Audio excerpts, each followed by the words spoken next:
Political दर्पण, पक्षकारिता नहीं सिर्फ पत्रकारिता।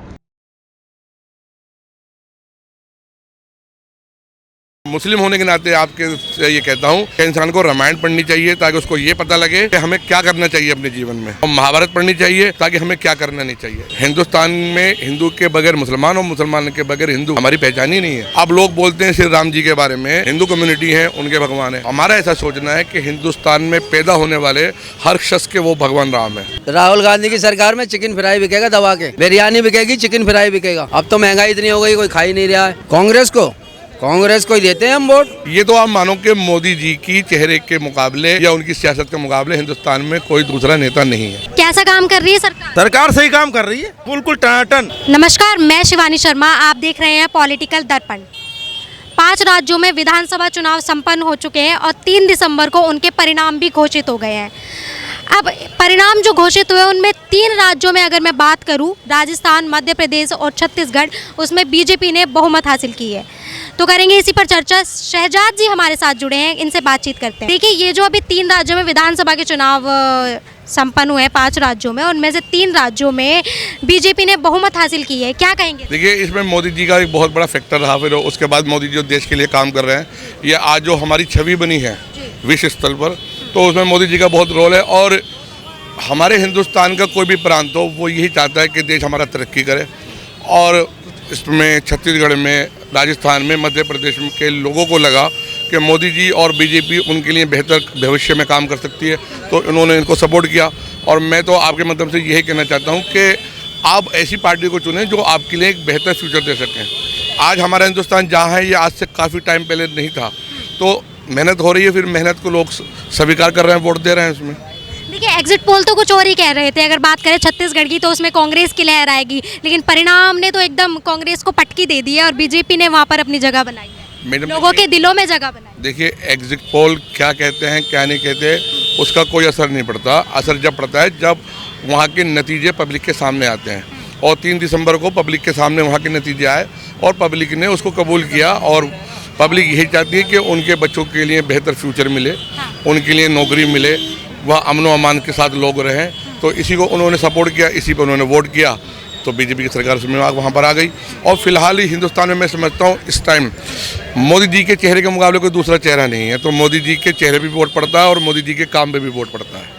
देखिए शहजाद जी, विपक्षी दलों का लगातार आरोप रहता है बीजेपी पर कि ये हिंदू मुस्लिम कराती है, लेकिन अगर बात करिए जो परिणाम आए 3 राज्यों में, तो सभी समुदाय के लोगों ने एकजुट होकर भाजपा को जीत दिलाई है। मैडम, जो हारता है वो कुछ तो कहेगा। अगर मेरे अंदर कोई गलती है तो मैं तो नहीं बोलूँगा ना मेरे अंदर भी ये गलती है। कहीं ना कहीं कुछ ऐसे अल्फाज या ऐसी बातें जो देश के प्रधानमंत्री के लिए बोली जाती है, वो लोगों को दुख देती हैं और उसी का परिणाम ऐसा होता है कि फिर लोग उधर झुक के फिर उनको वोट कर देते हैं। जो लगातार बीजेपी पर आरोप लगते आए हैं कि हिंदू मुस्लिम कराती है, हिंदू मुस्लिम कराती है, इसमें कितनी सच्चाई है? देखिए, हिंदू मुस्लिम वाली बात नहीं है। आप कांग्रेस का इतिहास देख लो, समाजवादी पार्टी का देख लो, बहुजन समाज पार्टी का देख लो, ये सारे यही करते आए हैं। फिलहाल इस टाइम ऐसा नहीं हो रहा कि हिंदू मुस्लिम वाली बात है। और जो लोग ऐसा हिंदू मुस्लिम वाली बात कहते हैं, मैं उनसे ये अपील करता हूँ कि बराए मेहरबानी देश को हिंदू मुस्लिम में ना बांटें। देश एक ही है। राजस्थान में हिंदू भी रहते हैं, मुसलमान भी रहते हैं। तो उन्होंने एक तरफा वोट किया, उनको बेहतर लगा कि बीजेपी अच्छा काम करेगी, उन्होंने किया। इससे पहले उन्होंने कांग्रेस पे विश्वास करा, उन्होंने कांग्रेस को दिया। तो पब्लिक देख रही है कौन किसके लिए क्या कर सकता है। ये सब बेकार की बात है। तेलंगाना में कांग्रेस ने जीत हासिल की है और कांग्रेस इसको एक बूस्टर के रूप में ले रही है। तो सवाल मेरा ये है आपसे, क्या तेलंगाना में जीत के बाद में उसके पड़ोसी राज्य में आंध्र प्रदेश में भी कांग्रेस की जीत के आसार हैं? देखिए, सबसे ज़्यादा जो असर पड़ेगा ना, वो इन 3 राज्यों के जीतने का पड़ेगा, तेलंगाना का नहीं पड़ेगा।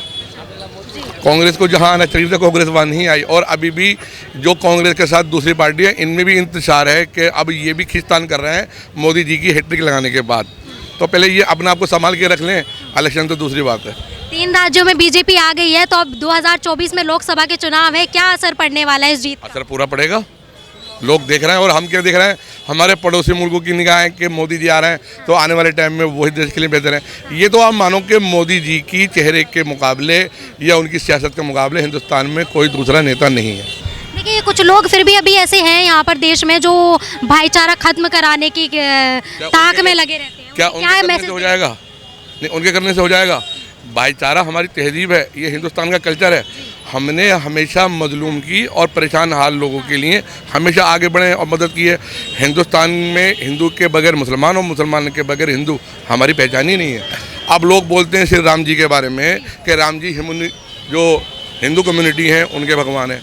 हमारा ऐसा सोचना है कि हिंदुस्तान में पैदा होने वाले हर शख्स के वो भगवान राम है, तो उन पर भी ऐसी सियासत न करो। वो आ रहे हैं 22 तारीख को, तो खुशी की बात है, आ जाएं। मगर राम मंदिर बनने से कितना खुश है अयोध्या? देखिए सुनिए, राम मंदिर का रास्ता निकाला है सुप्रीम कोर्ट ने, और हमारा इस्लाम ये कहता है कि आप जिस मुल्क में रहते हैं उस मुल्क के संविधान का आप पालन कीजिए, उसकी इज्जत कीजिए।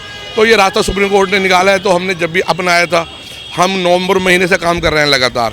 तो अगर राम जी सुप्रीम कोर्ट का रास्ता हमवार करने से अपनी जगह पे आ रहे हैं तो आए, इसमें खुशी की बात है, इसमें दुख होने वाली कौन सी बात है। कुछ लोग मगर तो सिर्फ ये है कि राम जी के नाम पर गंदी सियासत ना करें, राम जी के नाम पर आप बेगुनाहों को न सताएं। राम जी तो पुरुषोत्तम राम थे, उन्होंने अपनी ज़िंदगी दिखा दी।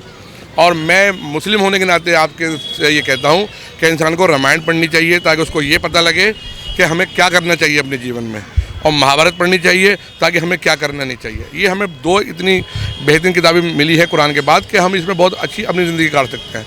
तो फिर भी हिंदू मुस्लिम ना करें, जो आपको विकास के लिए आगे रास्ता दिखा रहा है, आपके बच्चों को अच्छा फ्यूचर दे रहा है, और आपको लगता है कि हम पुरसुकून यहाँ रह सकते हैं, आप उस पार्टी को चुनिए। मेरा नाम है आरिफ खान। कैसा काम कर रही है सरकार? सरकार सही काम कर रही है, बिल्कुल टनाटन ऐसी बनी रहा है सरकार अपनी। हाँ, 2024 में किसकी लहर आने वाली है, किसकी सरकार बनेगी? अब जिसकी सरकार है उसी के साथ में हम तो। हाँ, बीजेपी सरकार है। बीजेपी सरकार तो फिर उनके साथ में अब भी हैं और फिर भी रहेंगे। 2024 में लोकसभा के चुनाव है, प्रधानमंत्री के रूप में किसे देखना चाहते हैं? अरे जो बन जाएगा उसको देखना चाहेंगे प्रधानमंत्री रूम में। आप बनाएंगे ना सर, जनता तो आप है। तो भाई बना देंगे हम, काम ऐसे चलना चाहिए। अच्छा, जो मौजूदा प्रधानमंत्री है उनको ही चुनेंगे? उनको चुन देंगे, क्या बात है, नरेंद्र मोदी जी को ही दोबारा चुन देंगे उनको। हाँ, देखिए बाकी विपक्षी दल तो कह रहे हैं बीजेपी को खत्म कर देंगे इस बार। ऐसा कुछ नहीं है, उनकी सरकार में चोर लकोर अदमाश बदमाश सारे खत्म हैं। सरकार बढ़िया है, उनकी सुविधा ही बढ़िया है। हाँ, कोई विपक्षी दल कह रहे हैं हिंदू मुस्लिम कराती है बीजेपी। ऐसा कुछ नहीं, वो नहीं कराते हैं कुछ, और लोग कराते हैं, वो नहीं कराते हैं कुछ। कौन लोग हैं ये जो हिंदू मुस्लिम कराते हैं? यही है, चोर लकोर कराते हैं, और कौन कराएगा। बात करने के लिए क्यों नहीं तैयार हैं, क्यों डर रहे हैं लोग? डरेंगे क्या, अपने अपने काम में लगे हुए हैं, टाइम कहाँ है किसके पास में काम करने। तो रिक्शा चलाते हैं? जी साहब, परेशान। अच्छी कमाई हो रही है? कमाई दमाई सही हो रही है, अपना खाना पीना खर्चा पानी चल रहा है। हाँ बस। विधानसभा के चुनाव खत्म हुए हैं, अभी जानते हैं आप 5 राज्यों में?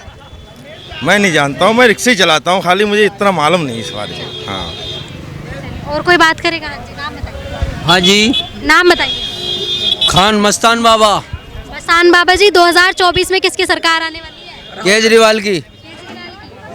केजरीवाल जी को तो जेल भेजने की तैयारी हो रही है। तो राहुल जी की। हाँ, राहुल जी की सही है। राहुल जी की सरकार आने वाली है। और मौज आ जाए सब होगी, अच्छा, महंगाई खत्म, सब संटाला खत्म। महंगाई खत्म हो जाएगी। हाँ जी, हाँ जी। राहुल गांधी की सरकार में चिकन फ्राई बिकेगा दबा के, बिरयानी बिकेगी, चिकन फ्राई बिकेगा। अब तो महंगाई इतनी हो गई, कोई खा ही नहीं रहा है। तो राहुल गांधी की सरकार में चिकन बिकेगा। और राहुल गांधी को 5, 6, 20 से 25 वोट है, सभी देने। तो ये जो ओवैसी जी कहते हैं कि 35% वोट जा रही है मुस्लिमों की कांग्रेस को, सही बात है? कांग्रेस को ही देते हैं हम वोट, और क्या। सही बात है? बिल्कुल सही बात है। झंडा गाड़ के अभी 5 राज्यों में विधानसभा के चुनाव खत्म हुए हैं, 3 राज्यों में बीजेपी ने बहुमत हासिल की है। क्या लगता है आपको कि अब ये इनका जो प्रभाव है 2024 में लोकसभा के चुनावों में क्या पड़ेगा? प्रभाव तो पड़ेगा, ऐसी बात नहीं है, पर जीत नहीं पाएगी कांग्रेस जीत नहीं पाएगी। बीजेपी की मैं बात कर रही हूँ, बीजेपी ने 3 राज्यों में जीत हासिल करी है, तो लोकसभा चुनावों में क्या फर्क पड़ेगा? बहुत फर्क पड़ेगा भाई, उनको सीट मिल गई, 3 सीट मिल गई, तो इससे बहुत फर्क पड़ेगा। दिल्ली से हम यहाँ पर जुड़े हुए थे, मुस्लिम इलाके में हम यहाँ आए हुए हैं, और इन लोगों के विचार हमने आपके समक्ष साझा किए इस वीडियो के माध्यम से। आपकी इस पर क्या राय है, कमेंट सेक्शन में हमें ज़रूर बताइएगा, और तब तक के लिए देखते रहिएगा पॉलिटिकल दर्पण।